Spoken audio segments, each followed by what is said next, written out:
ચાલો વાગ્યા છે 4:45. જય શ્રી કૃષ્ણ. 4:45 તો નહીં પણ 4:50 થઈ ગઈ છે. અને આપણે પૂજા પાઠ કરી લઈએ પછી મળીએ. જય શ્રી કૃષ્ણ. મસ્ત જ્યોત થઈ છે ભગવાનની. જો ડેઈલીનું રૂટીન છે અને મારે તમારી બધા સાથે એક વાત શેર કરવી હતી.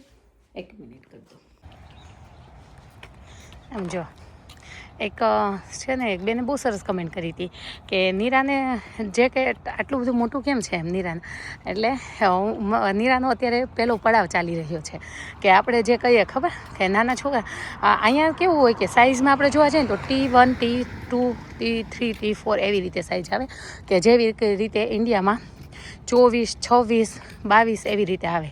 તો એક પડાવ એવો આવે. ગયા વર્ષે મારા નણંદની છોકરી હારે સેમ આ સમસ્યા હતી કે તમે 26ની સાઇઝ લેવા જાઓ ને તો શું થાય કે એકદમ ફિટ આવે અથવા થોડું ટૂંકું પડતું એવી રીતના. એટલે આપણે એવો વિચાર કરીએ ને કાં તો રાઈટનો તો પહેરી જ નથી નાખવાનું ને એને 6 મહિના પહેરવાનું, 6 મહિના બાળક ઘણું વધી જાય. એટલે અને જો તમે 28ની લેવા જાઓ તો એ ઓવરમાં મોટું પડતું હોય, ઓવર સાઇઝ જેવું થઈ જાય. તો ગયા વખતે મારા નણંદની ભાણકી હારે સેમ આ પ્રોબ્લેમ હતો ને તો બહુ ખીજવતા કે એક વર્ષ કપડાં જ નથી લેવાના ને અમે મોટી બેનને લઈ દઈએ અને ન લઈ દઈએ. કારણ કે એની સાઇઝના એવી મતલબ હેવીમાં લેવા જોઈએ કે આપણે એક જ વર્ષ ના પહેરવાના હોય, નેક્સ્ટ વર્ષથી પહેરવાના જોઈએ. એટલે તો અમારા નીરાબેનનું અત્યારે એવું ચાલી રહ્યું છે કે આપણે T5 લેવા જઈએ તો ફિટ થાય છે, મોટા પડે છે. અને હવે એસમાં લેવા જઈએ XSમાં તો વધારે પડતી મોટા આવે છે. અને જેકેટ જેવી વસ્તુ છે કે આપણી મોટા બાબુ કામ ગાડી આવે છે મારા કાનો તો એટલે આટલે મોટું છે પણ સારી હતી. મને બહુ ગમી કે તમે એટલું નોટિસ કર્યું કે અમારા નીરાના કપડાં મોટા છે. તો આઈ નો કે બેનને મોટા લેવા પડે છે પણ ગયા વર્ષે આવતા વર્ષે થઈ રહેશે મસ્ત. આજે છે વરસાદ 2:25 થઈ ગઈ છે. નીરાબેનને લેવાથી આવશું. મારી માટે તો છાતો લીધો જ છે મેં હાથમાં. પણ જો બતાવું નીરા માટે, આ નીરાની છે તો નીરા માટે લઈ લીધી છે. અત્યારે પોકેટમાં નાખી દઉં એને આવશે ત્યારે. કારણ કે ઘણી વખત એવું થાય જરૂર ઓછી પડે, લેવા જાય ને ત્યારે બંધ થઈ જાય છે. પણ આજે કોને ખબર કે બહુ છે. જો બતાવી દઉં.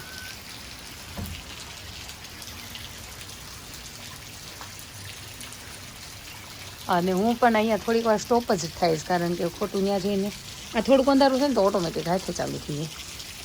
અને આ એવું છે અમારે એ છે બીનું છે. તો ચાલો વરસાદ છે તો ત્યાં જઈને શૂટ નહીં થાય કદાચ, તો અહીંયાથી આપણે કરી લઈએ. વાવાઝોડા સાથે મતલબ વિંડી સાથે વરસાદ પડે છે. તો નીરાબેન આવશે ત્યારે શૂટિંગ નહીં થાય કારણ કે મારા નીરા છે ને આમાં બહુ બીવે. આટલો વરસાદ હોય ને એમાં વિંડી હોય ને તો આમ આપણને ચીપકીને રહે. અમારે લગભગ તો તેડવી પડશે એને, અમારે થોડી ડરપોક છે. બહુ વરસાદ પડે છે આજે, જબરો વરસાદ છે આજે. નીરાબેનની બસ આવી ગઈ છે, હમણાં બીવે છે અહીંયા. Yes yes. જો આજે હું તમને પહેલી વાર રહીને બતાવું છું આ અમેરિકાની. ક્લીન આમાં ઢીંગલો છે.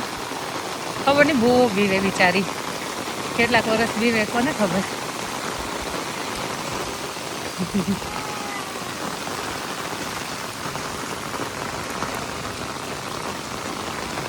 છે આવો દુગની વાદો અને જો લિપ બોમ. અરે વાહ, બતાવી દો. લિપ બોમ છે. વાવ. જો નીરાની સ્કૂલમાં કોકની બર્થડે હતી, સમવન બર્થડે હતી આજે, એટલે એને આ બેગ આપી હોય. હા, એટલે મને આવીને થોડો ટાઈમ પસાર કરવાનો બસ. ઓર ખાલી આમ ખાવા આપે. ઓર મેબી બુફ આપે. ઓકે, બુફ આપે એમ ને. ઓર ખાલી આમ ખાવા. પછી આ બોલ લાઇટિંગ વાળો છે કે? હા, છે, મસ્ત છે. એટલી નાની વાતોમાં ખુશી મેળવી લેવી એ નાના છોકરા. મને તારી લિપ બોમ બહુ ગમી. મને આપીશ? પિંક કલર છે.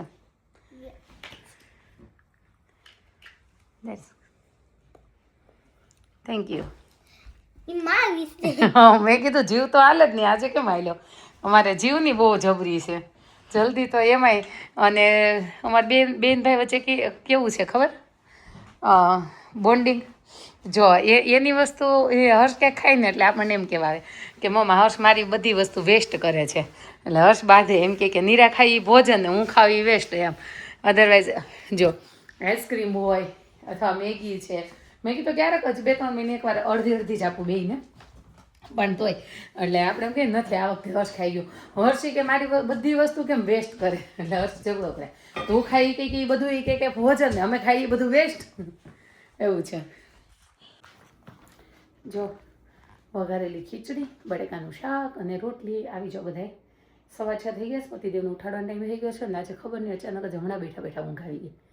તો નીરા લેવા ગઈ હતી ને ત્યારે સુવાનું નહોતું એટલે સૂઈ લીધું. જો મારા બેન નીરા, જય શ્રી કૃષ્ણ કહી દે મારો દીકરો. જય શ્રી કૃષ્ણ. શું ખાશો? આ જો આઈસ્ક્રીમ ઓલો મેં હોમમેડ બનાવ્યો હતો ને તાજે જમવાની બિલકુલ ઈચ્છા નથી, વઘારેલી ખીચડી ખાધી ને તે. હું અવડો આ છે ને છેલ્લો શોટ લઉં છું, કારણ કે હવે હું એડિટિંગ કરવા બેસતો તો મને એમ થયું કે હવે આજનો વ્લોગ આ રીતના એન્ડ કરવી. હું જોબથી આવ્યો, હવે હું આ વ્લોગ એડિટ કરીશ. અને લે તમારું ગોદડું બતાવી દીધું તે વિડીયોમાં. તાર ગોદડા ઉપર ટ્રેક્ટર શું કામ છે હજી? નહીં સોરી જેસીબી. અમારી યલો કલર તે આવડિયા ક્લિપ પણ છેલ્લે એડ થઈ જશે. તો વાંધો નહીં, તો હાલો બધા હોમમેડ આઈસ્ક્રીમ ખાવા. એમાં એવું તો આજ જમવાની ઈચ્છા જ નહોતી, તો જો આઈસ્ક્રીમ લઈને બેઠી. રોજ એવું થાય, બપોર 2-3 વાગે જમું ને પછી રાતે જમવાની ઈચ્છા જ ન થતી. તો સીધી કાલ બપોર 12 વાગે જમે, એમાં બધા મને જાડી કે છેલ્લા લગભગ 1 મહિનાથી હું બપોર સાંજે નથી જમીને સવારે હું છે ને એ શોર્ટ લેતા ભૂલી ગયો. હું બપોરે આવ્યો ને અહીંયા જમવા પછી જોબ પર ગયો ત્યારે મેં શું જોયું ખબર? મમ્મા આ સ્ટેન્ડમાં ફોન ભરાવીને ફોન જોતી હતી, ફેસબુક નહીં કરવી, રીલ સ્ક્રોલ જ છે એને આમાં ભરાવી. પકડવાનો કંટાળો આવતો હતો તેમાં ભરે. પણ ડેડીએ તો મમ્મા તોય ડબ્બાના ટેકે મૂક્યો તો ફોન આમાં. આટલું પ્રોફેશનલ. આ અમેરિકાની પ્રગતિ જોઈ લ્યો. હા મમ્મા